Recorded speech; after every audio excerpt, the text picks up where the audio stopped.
souvent la canneberge au repas de l'Action de grâce, mais peut-être moins à l'industrie vinicole. Une ferme familiale de la région de Muskoka s'est fait connaître grâce à son vin de canneberge et depuis peu grâce à son cidre. Muskoka Lakes Farm and Winery, pour la nommer, est l'une des 2 dernières exploitations à cultiver la canneberge en Ontario. Camille Griroy. C'est la saison des couleurs dans la région de Muskoka et les champs de cette petite ferme familiale ont viré au rouge canneberge. L'automne coïncide avec la période des récoltes pour les producteurs de canneberge. Après avoir inondé leur terrain, ils viennent ramasser les petites baies qui remontent à la surface. Cette famille cultive ainsi plus de 200 tonnes par année. C'est moins d'1% de la production à l'échelle nationale, mais suffisant pour les tenir occupés depuis plusieurs dizaines d'années.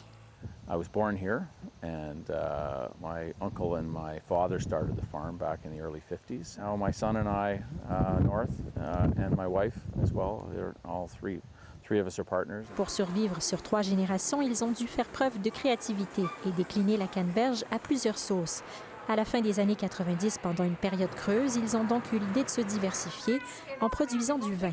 We were wondering whether or not wine would be something, A, that we could make with cranberries, and B, whether consumers would like it. And we found out that yes and yes. Leurs 600 premières caisses s'envolent en 2 semaines. Depuis, leur vin a fait son chemin jusqu'au magasin d'alcool de la province et ils fabriquent maintenant aussi du cidre. Consumers are looking for some different flavors and like the idea of drinking something that reflects this local region. Pour se faire connaître, cette ferme mise aussi sur l'écotourisme. Elle reçoit des visiteurs toute l'année.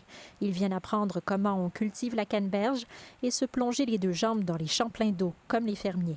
Les propriétaires espèrent avec tout ça rendre ces lettres de noblesse à cette petite baie indigène d'Amérique du Nord, parfois mal aimée en raison de son acidité.